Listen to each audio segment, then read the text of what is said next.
Global Trade Chamber and founder of the Successful Women in Business. Welcome. We welcome you to another exciting, informative, and most of all, inspiring and empowering success stories feature of the Global Trade Chamber, the 100 Successful Women. And today we have a very special guest, Maria. Yes, our special guest today is from South Africa.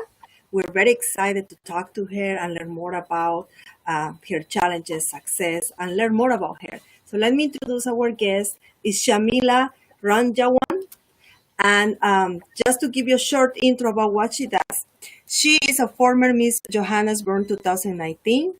She also is a respected entrepreneur, and she's in the entrepreneurship industry because she's going to tell us more about her companies. Like I said before, she's from South Africa, and she's multiple global awardee and speaker. So we want to learn more about all the awards and the conferences that she presented, right? Welcome, Shamila. Welcome. Thank you. Thank you so much. And thank you for having me on this wonderful platform. And I really, really appreciate all the work that you're doing to empower women. Thank you. I think that's the key word that we have in common, is that we also have been empowering women for several years. And you, as we read in your incredible bio, are very focused on empowering women. So we already have a great connection here. Absolutely. Tell us a little bit more about your awards. Okay, so my background is coming from corporate, going into business, and I started my business in 2014. And prior to that, I was head of marketing communications in various organizations. So I decided to take the plunge and get into socioeconomic development and start a marketing company. So it was predominantly an outsourced marketing company. And I say was because with the initiatives that I do now, it's actually taken over that the marketing is now on the sideline. So I started the company in 2014, and with working in communities, prior to that, I felt that that's where my passion lies. And I decided to actually research the menstrual cup. And I did that because I found that girls actually miss school. They don't attend school for 5 to 7 days per month, which is a full school term in South Africa. And I decided to research that for about 2 years. And I got all my ducks in a row. And then I found that to get a menstrual cup from overseas, it's going to be way too expensive. And nobody in South Africa can actually afford that, especially the rural communities. So then I decided to start my own, and I named the cup the Princess D Menstrual Cup, which is named after my daughter. A lot of people ask me, is it Princess Diana? And I say, no, it's not Princess Diana, it's Princess Daksha. So I launched, thank you. So I launched in 2016, and I took it into the market, getting corporates to actually sponsor the initiatives because I couldn't afford it. To start the business, I'm going to take a step back. I had to it was a one-man show, working from my study at home, selling my car to finance the company. Wow. And I just found that I didn't have the money. So I took it out into the market, into corporates, wanting them to actually finance it through their CSI budgets. And it was quite a couple of questions. Let's go back a minute and explain what the cap is, because many people do not know what the cap is. Okay, so the menstrual cup is basically an alternative sanitary product. It replaces your conventional sanitary pads and tampons. It's reusable for 10 years, made from medical grade silicone. So we have all our testing in place, all our certification. We've got our own molds, we've got our own designs. So basically, I own it. And it's just amazing because a girl or a woman needs just one cup for 10 years.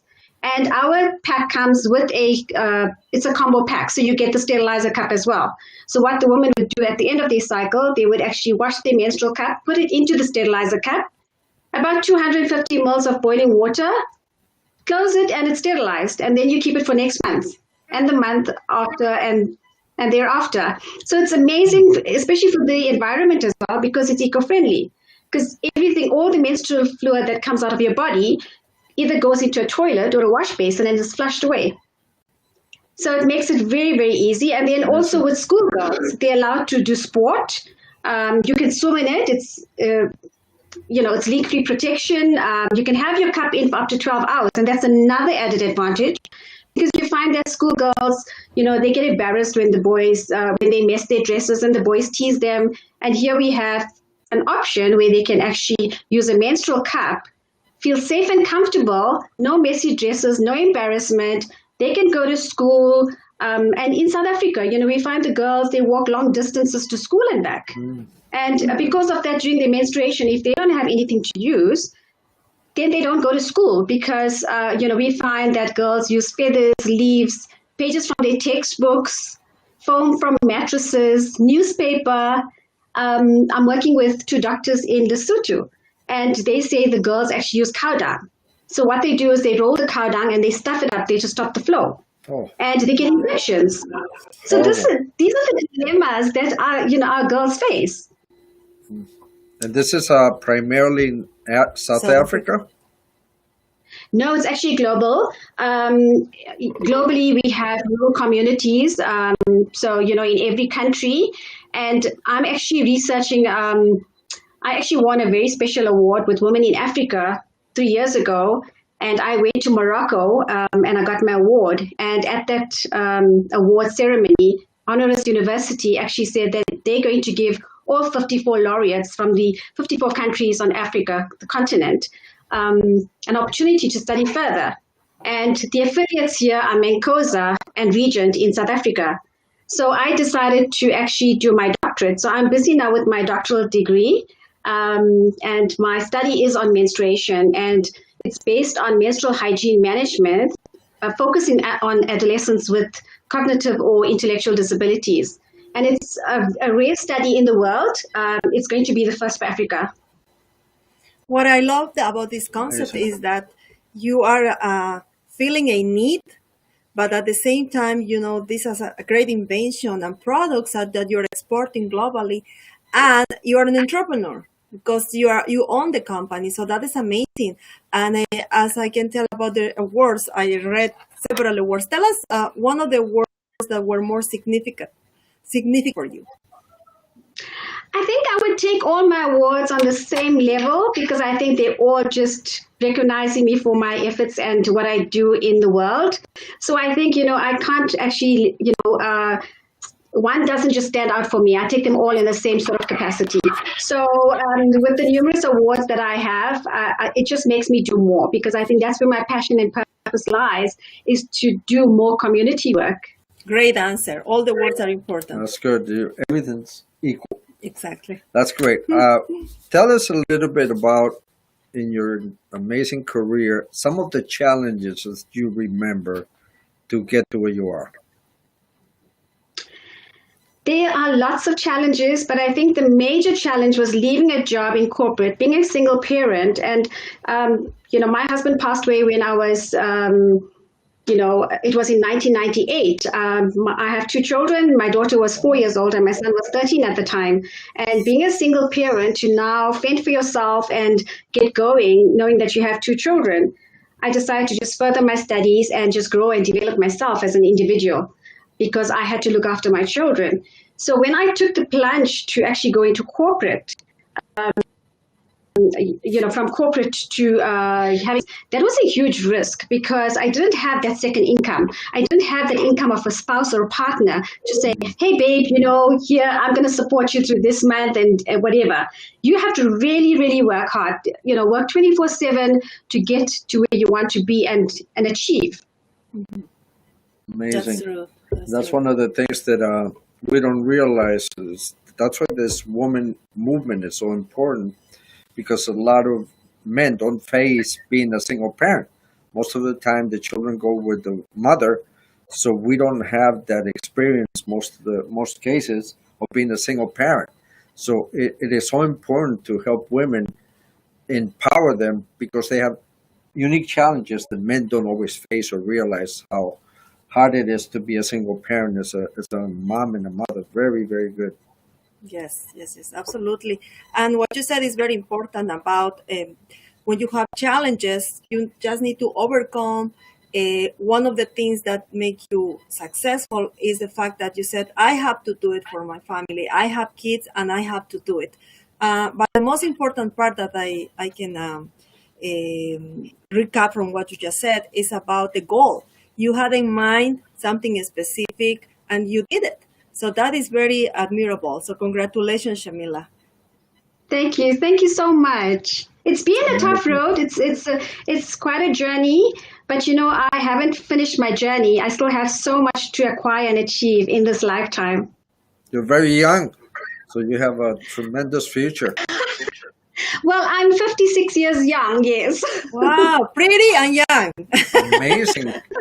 Well, don't tell anybody. Don't tell anybody. Shamila, with all these activities that you are involved, you are busy all the time. How you handle your time? How you manage your time every day? I think with having an MBA, I think, you also have an MBA, I read your bio. I think it's important for us to manage our time, so it's always incredible to manage your time. Up in the morning, I'm very happy and chirpy because I have the gift of God. I'm breathing. And I always say to myself, I'm so lucky to be alive because there are people out there taking last breaths. And especially with COVID-19, we are just losing so many people that we know across the world. And for me, it's just being for being alive. I structure my day. I'm a visual person, so I structure my day accordingly. The night before, I would actually do an agenda for myself for the day, so I know exactly what I'm going to do. And then whatever comes in, in between, I try to slot in time here, there, and everywhere.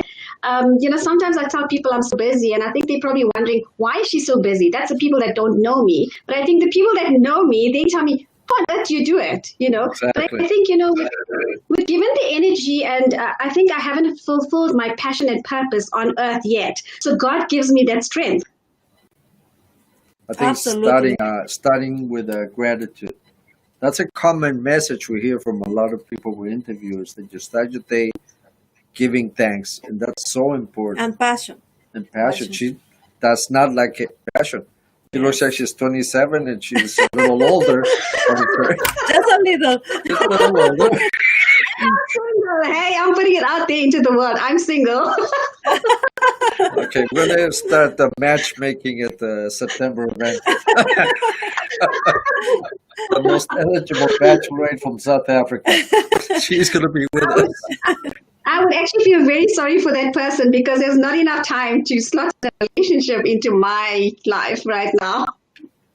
So you're going to have to need somebody that's very, very fast to keep up with you. Shamila, you mentioned about your family and your children. Tell us about your children. I'm sure you're very proud of them. I'm very proud of them, I must say. So my son is 35. And my daughter just turned 26. Both my kids see me as their role model because I haven't stopped studying. And I always believe that, education is something that nobody can take away from you. So my children are also continuously studying and, developing themselves as well. So they're amazing kids, very respectful.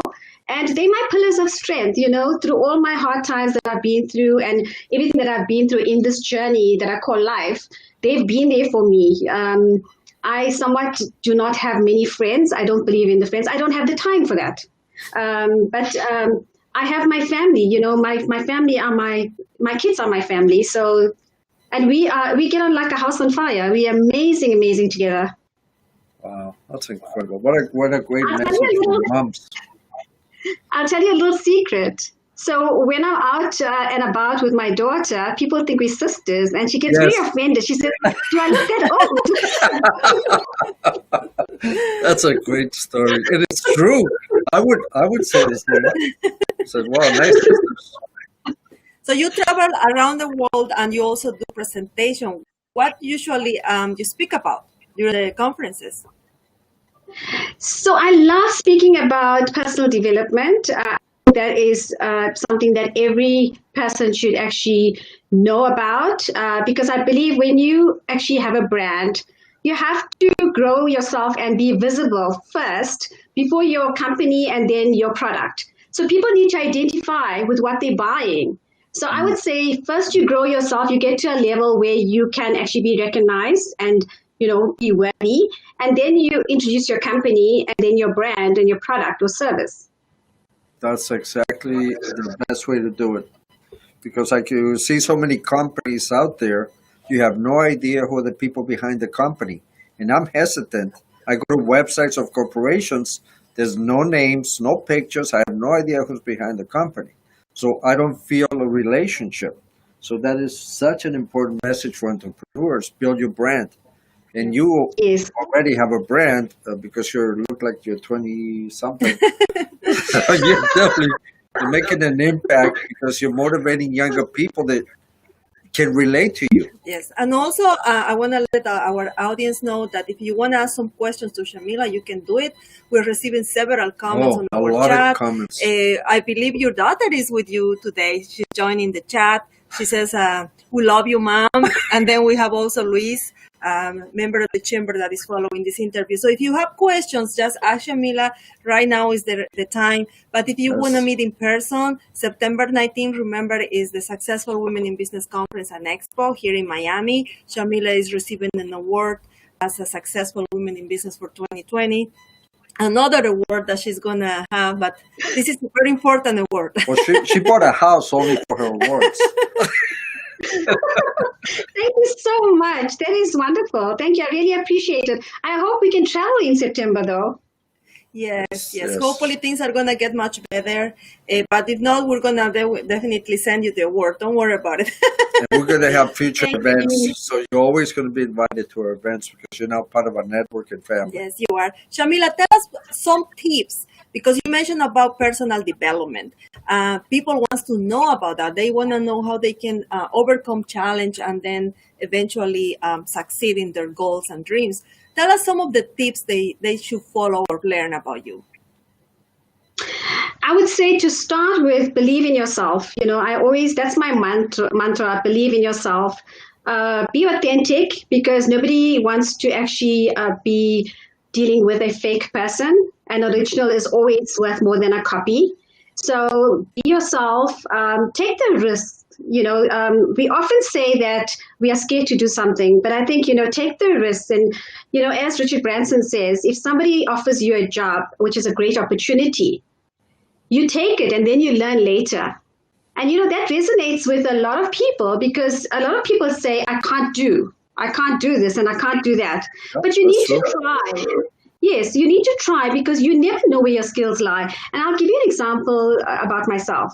I always thought that I was in corporate marketing and I would never, ever be able to do sales, for example. And when I started my business, I was an all-rounder. I'm now sitting in boardrooms, trying to pitch to all men in the boardrooms about a menstrual cup. And, those Like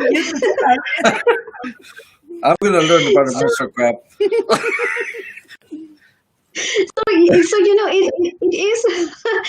That's a really big challenge, though. Us women are still waiting for that place at the boardroom table.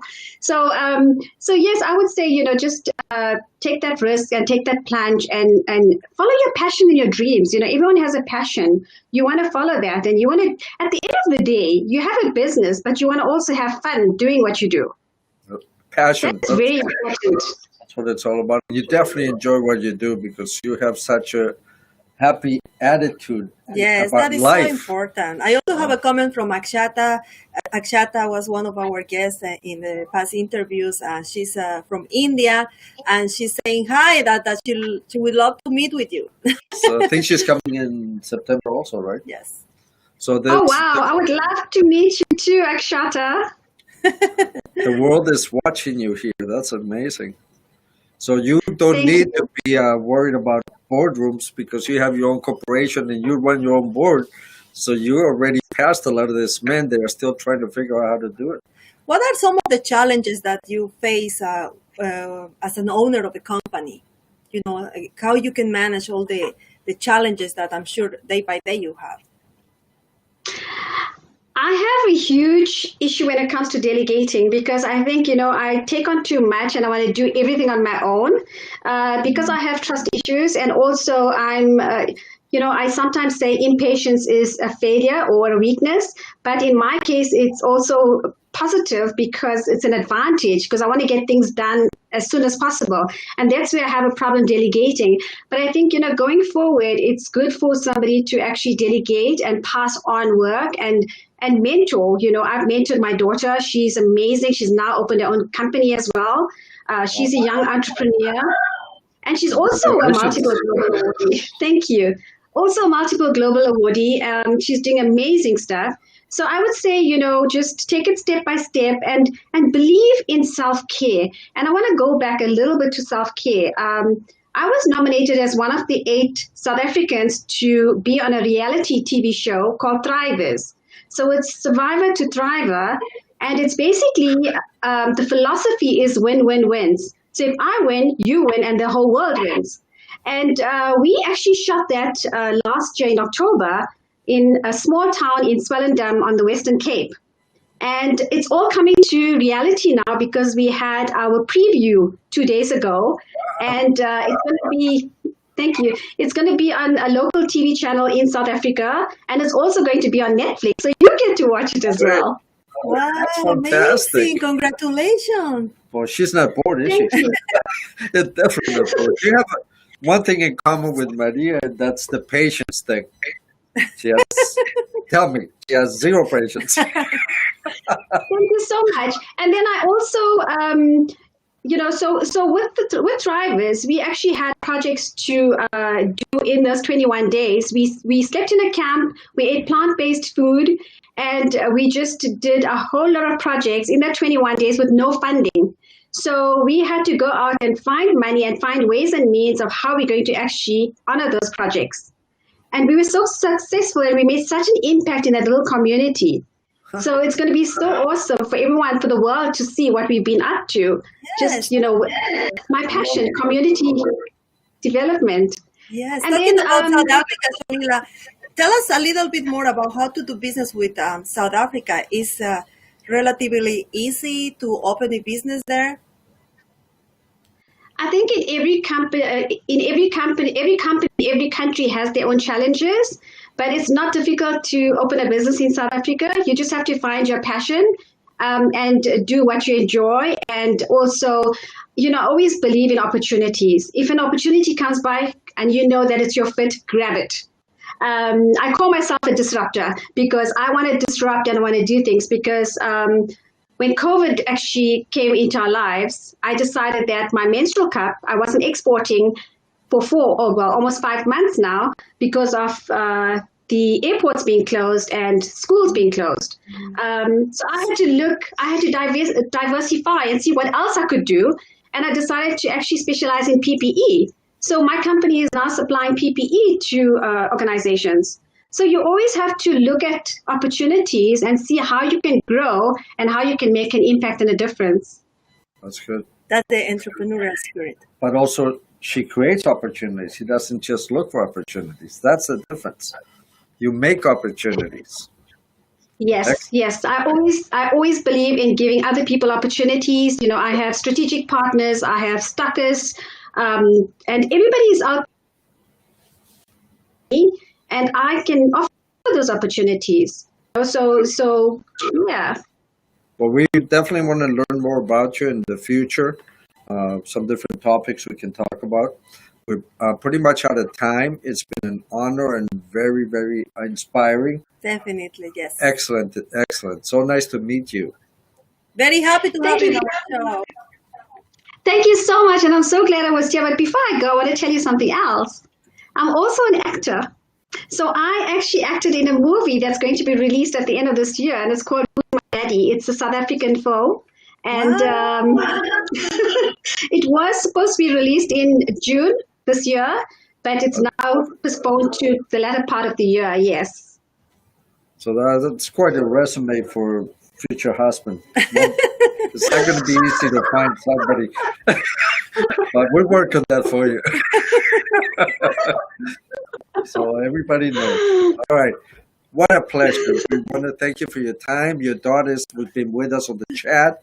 Glad to meet her as well. And all these people that are commenting. Wonderful. Yes, it was a wonderful interview. Thank you so much. We will Thanks for talk having again. me. I want to actually say thank you to you for having me. And also I want to say thank you to Dr. Makaka. She's doing amazing work. And I'm so proud to be the chairperson for Loani, Ladies of All Nations International South Africa. And I'm looking forward to meeting all of you. Yes, I will connect it to Makaka. Dr. Makaka, great yeah, friend. she's amazing. And we're going to be the representatives in Florida for Loani. Awesome. Thank you so much. Big happy And family. please be safe. Thank you so you. much, Hey, Shamila. thank you. Have a good one. Bye-bye. Bye now. Thank you. You too. Bye. Bye.